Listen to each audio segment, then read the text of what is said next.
That night Bob Dylan was supposed to perform the biggest concert of his career. But he didn't go on stage. What he was doing in a small backstage room would be talked about for decades. Madison Square Garden. December 1975. 15,000 people packed into every seat, every standing space, every corner of the arena. The stage was set. Dylan's acoustic guitar rested on its stand under a single spotlight. The microphone waited. The house lights were ready to dim.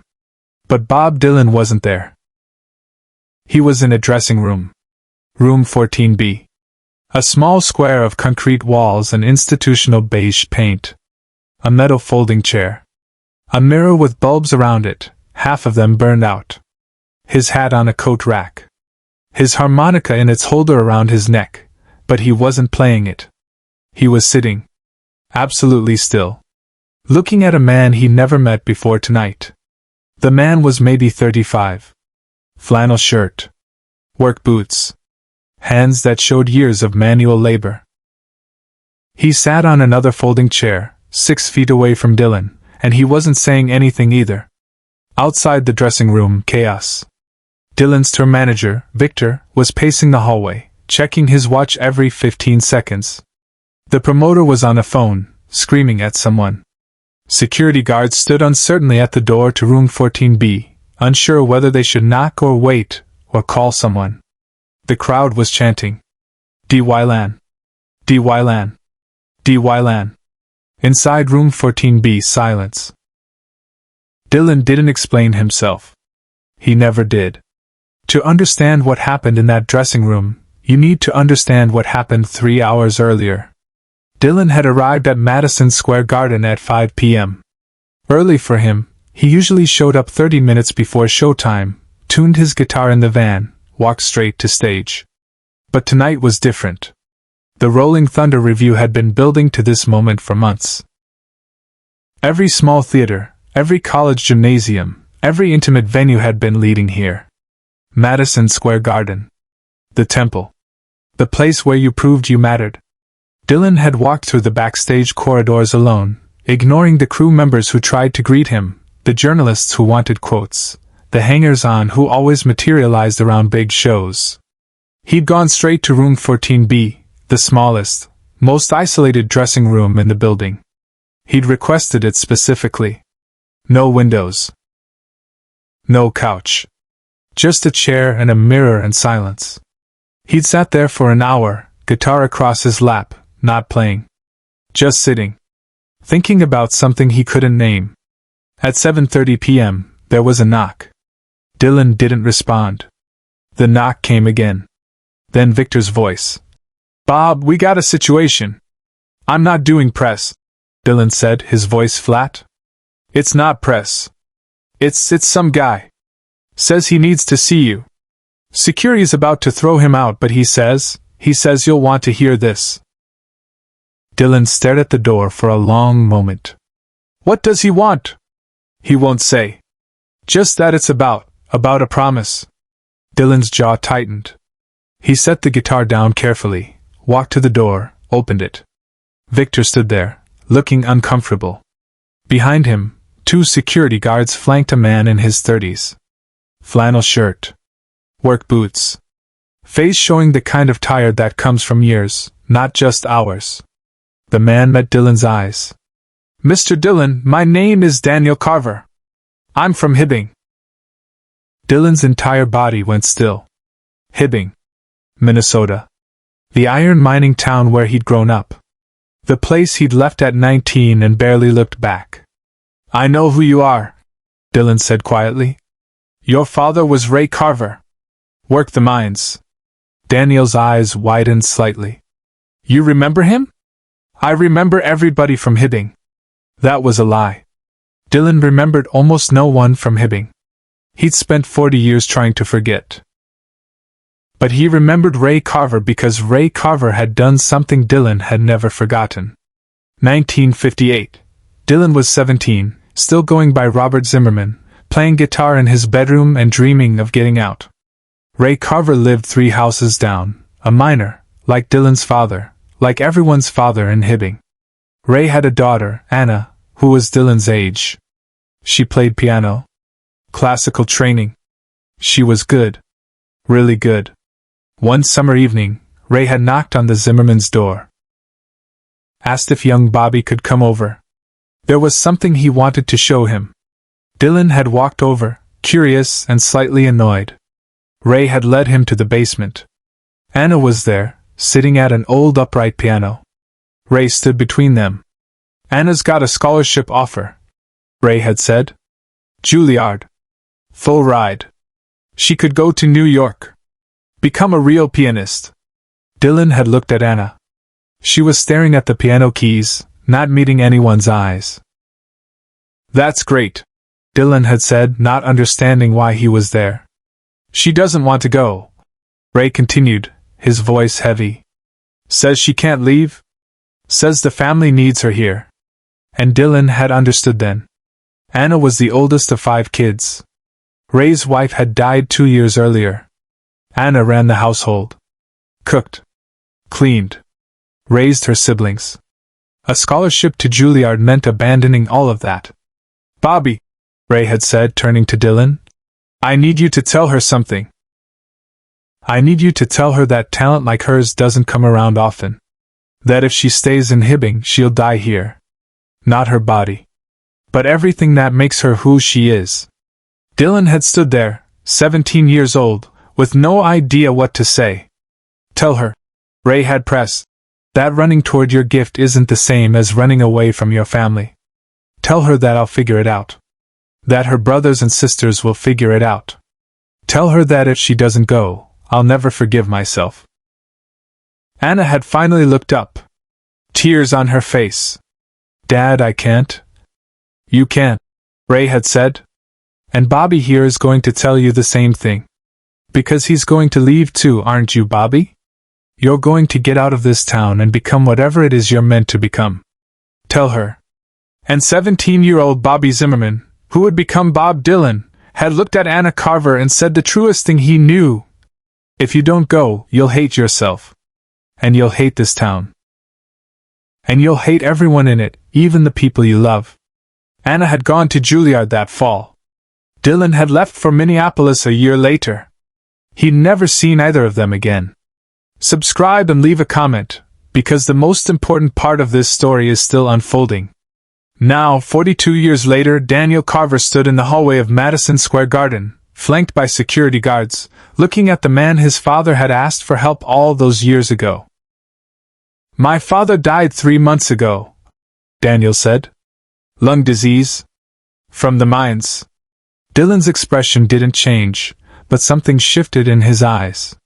Before he died, Daniel continued, he told me something. He said that in 1958 you helped convince my sister Anna to go to Juilliard. He said you told her the truth when everyone else was just being nice. He said that moment changed her life. How is Anna? Dylan asked quietly. She died in 1973. Car accident. She was 32. The hallway went silent. Even Victor, who'd been checking his watch constantly, stopped moving. But before she died, Daniel said, his voice thick, she became what she was supposed to become. She played with orchestras. She taught at a conservatory. She got married. She had 2 kids. She lived, Mr. Dylan. She didn't die in Hibbing working in some diner. She lived. Dylan stood absolutely still. My father wanted me to find you, Daniel continued. He spent the last year of his life trying to track you down. He wanted to thank you for telling Anna the truth, for being 17 years old and brave enough to say the hard thing. I wasn't brave, Dylan said. I was honest. There's a difference. He wanted you to have something. Daniel reached into his jacket pocket and pulled out a folded piece of paper. Old. Worn at the creases. He handed it to Dylan. Dylan unfolded it carefully. It was a program. Juilliard Spring Concert, 1962. Anna Carver listed as piano soloist. He kept it in his wallet for 40 years, Daniel said. He wanted you to know that what you did mattered. That being honest when it's hard is worth something. Dylan stared at the program. His thumb traced Anna's name. Mr. Dylan, Victor said carefully. We really need to. Give me 10 minutes, Dylan said, not looking up from the program. Bob, there's 15,000 people. 10 minutes. Dylan stepped back, opening the door to room 14B. He looked at Daniel. Come in. Daniel glanced at the security guards, uncertain. Dylan gestured. Come in. Please. They walked into the small dressing room. Dylan closed the door. The chaos of the hallway, the shouting manager, the chanting crowd, all of it disappeared. Dylan gestured to the extra folding chair. Daniel sat. Dylan sat across from him, still holding the program. For 3 minutes neither of them spoke. Outside, Victor was losing his mind. The promoter was threatening lawsuits. The crowd's chanting was getting louder, more insistent. The band was warming up, ready to go, confused about why they were still waiting. Inside room 14B, Bob Dylan sat across from a stranger and felt the weight of 42 years. Away from the spotlight, Dylan made a choice no one expected. Your father, Dylan said finally, his voice barely above a whisper. Did he ever blame me? For telling Anna to leave? Daniel looked surprised. Blame you? No. Why would he? Because if she'd stayed in Hibbing, she wouldn't have been driving in New York in 1973. She wouldn't have been at that intersection when that truck ran the light. Understanding crossed Daniel's face. Mr. Dylan, you've been carrying that? Dylan didn't answer. My father never thought that, Daniel said firmly. Not once. Anna had 12 years. 12 years of doing what she loved. She played Carnegie Hall once. Did you know that? 1971. My father drove 18 hours to see it. He sat in the balcony and cried. She was 29 years old, playing Rachmaninoff in Carnegie Hall, and he sat there crying because his daughter had become exactly what she was meant to be. Dylan's hands tightened on the program. If she'd stayed in Hibbing, Daniel continued, she'd have lived longer, maybe. But she wouldn't have lived. There's a difference. You knew that when you were 17. My father knew that. Anna knew that. Your father shouldn't have asked me to say that to her, Dylan said, his voice rough. I was a kid. I didn't know anything. You knew the only thing that mattered, Daniel said. You knew that some people are meant for more than safety. And you had the guts to say it. Dylan stood up abruptly, walking to the wall where his guitar leaned. He picked it up, held it for a moment, then set it back down. He turned to Daniel. I left Hibbing in 1959, Dylan said. Drove to Minneapolis with $40 and a Gibson. Never went back. Not for holidays. Not for funerals. I erased that place like it never existed. I know. Your father could have hated me for that. For telling his daughter to leave and then leaving myself. For becoming famous while people like him died in the mines. He didn't hate you. He understood you. How? Because you did what you told Anna to do. You ran toward your gift. You didn't die in Hibbing either. The words hung in the small room. Outside, the chanting had reached a fever pitch. 15,000 people demanding the legend. The voice of a generation. The icon.